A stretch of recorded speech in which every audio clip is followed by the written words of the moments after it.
સમાચાર વિસ્તારથી તો જે રીતે સમગ્ર રાજ્યમાં સ્વાઇન ફ્લૂ ભરડો યથાવત જોવા મળી રહ્યો છે. સ્વાઇન ફ્લૂના કારણે વડોદરામાં 24 કલાકમાં 4 લોકોના મોત તો સુરતમાં 2 વ્યક્તિને સ્વાઇન ફ્લૂના કારણે મોત નીપજ્યા. આ સાથે જ હસા જામનગરમાં એક વ્યક્તિનું સ્વાઇન ફ્લૂના કારણે મોત, જ્યારે કચ્છ સુરતમાં પણ 4 કેસ પોઝિટિવ નોંધાયા. રાજ્યમાં સ્વાઇન ફ્લૂનો કહેર યથાવત. તો જે રીતે સમગ્ર ગુજરાતમાં સ્વાઇન ફ્લૂનો કહેર જોવા મળી રહ્યો છે. સમગ્ર ગુજરાતમાં સુરત, અમદાવાદ, વડોદરા દરેક જિલ્લાઓમાં સ્વાઇન ફ્લૂના કેસ સતત પોઝિટિવ નોંધાઈ રહ્યા છે.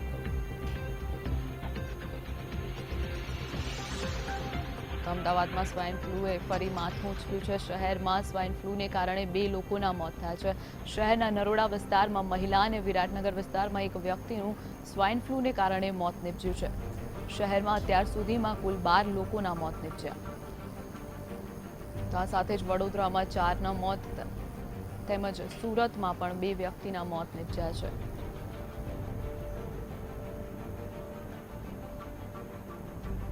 આ તરફ રાજ્યમાં સ્વાઇન ફ્લૂનો ભરડો વ્યાપક બનતો જાય છે, ત્યારે વડોદરામાં સ્વાઇન ફ્લૂના 21 પોઝિટિવ કેસ નોંધાયા છે, જેમાંથી 4ના મોત નીપજ્યા છે. મૃતકોમાં વડોદરાના વાડી વિસ્તારના પાદરાના રહીશોમાં સમાવેશ થાય છે. આ ઉપરાંત ભરૂચ અને નડિયાદના દર્દીનું પણ સ્વાઇન ફ્લૂથી મોત નીપજ્યું છે.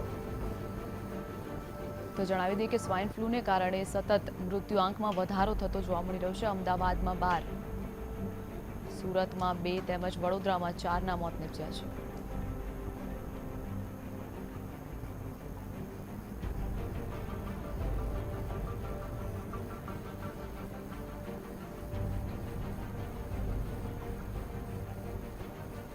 વરસાદ બાદ રાજ્યમાં હવે રોગચાળાએ માથું ઉંચક્યું હોય તેવું લાગી રહ્યું છે. તેમાંય સ્વાઇન ફ્લૂએ તો રીતસરનો ભરડો લીધો હોય તેવું લાગી રહ્યું છે.